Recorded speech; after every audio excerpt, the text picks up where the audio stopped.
Okay, so in our other videos, we set up our project, made our composition, put our layers in there, renamed them, positioned them. Then we animated our camera, and then we animated some of the individual layers or individual monsters in the background. Once again, you don't have to do all these different animations. You could just animate that camera and have a pretty cool scene, but with everything moving within reason, it starts to give it a little more reality, a little more visceral impact. Now we're going to see how we can do what's called puppet transformation using the puppet pin tool. Okay, I think I'll do this with Dracula first. So I'm going to click on the Dracula layer and come out here where I can actually, he's invisible. Let me come out here where he starts to become visible. Right around here. Good. Then what I can do is come up here in my toolbar up here at the top and click on my puppet pin tool. What this will do is I'll pin it on natural places that will naturally move or rotate. Wrist, elbow, shoulder, base of the skull, his other shoulder. I could do this part here too, but yeah, I think I'll do one here on his other elbow or forearm. Good. Now I want to, that's my starting point. So now when I go to my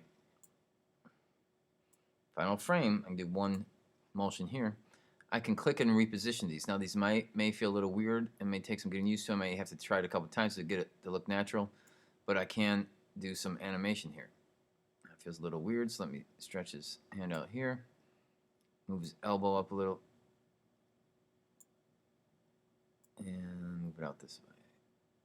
His finger's starting to stretch a little too much, so I'm just going to move it this way a little bit. And I got to bring that shoulder up a little bit. I can see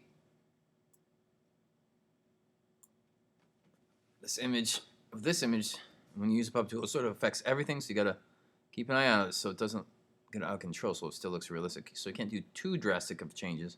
We can do some little subtle motion changes that can make it convincing. All right, so then you got to check it. Does it look all right? Does it look realistic? Is it too much motion? Do parts that just get distorted? I think it looks pretty good. It's doing some slow motions here. Subtle motions of his head and his arms changing. Good, not too bad. Okay, let me do the same with a werewolf. Frame 1 on the werewolf.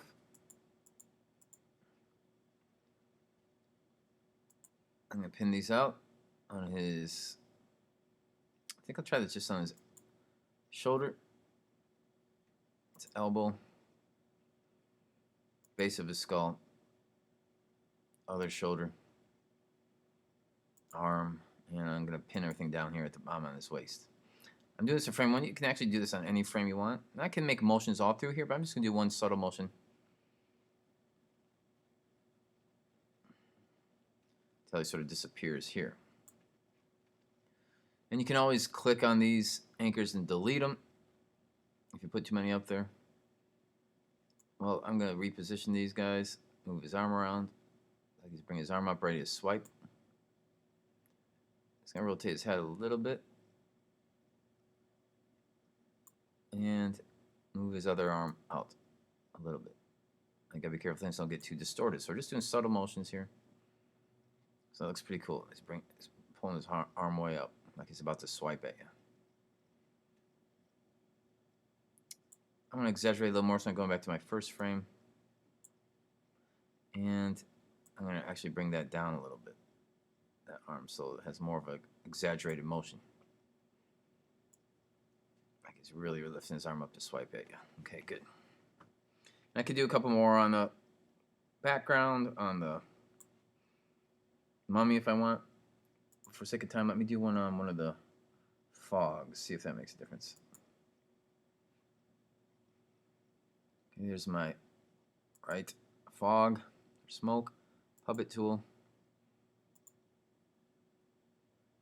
See if this will be interesting at all or not. Okay, it's frame 1. I'm going all the way to the end here. Or close to the end so I can actually see the puppet tools. Zoom out a little bit. I'm just going to move these around to see if it gives that fog more of a realistic swirling effect.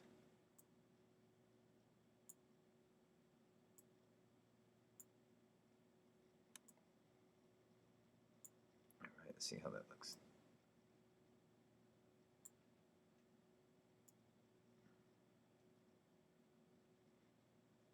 Yeah, it definitely feels more swirling, more natural.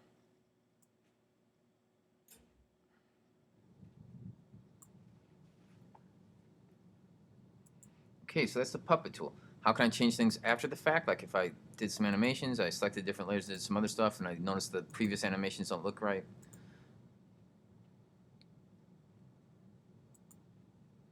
Well, I can come back here,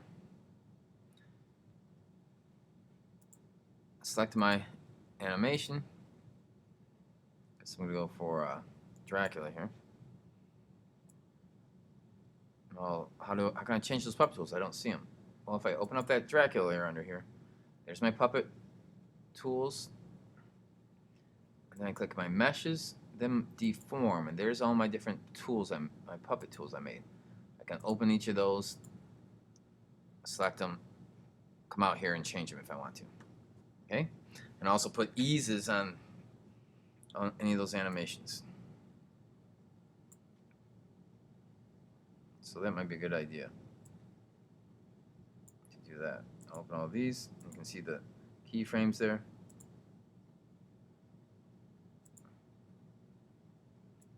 And I can select all of them. Right click, keyframe assistant, and do a ease on those. All right. So that's the puppet tool. Like I said, you can also delete all those if you don't want those on there at all. Delete the whole effect if you want. So now we've got a pretty complete animation, camera motions, layer and object animations,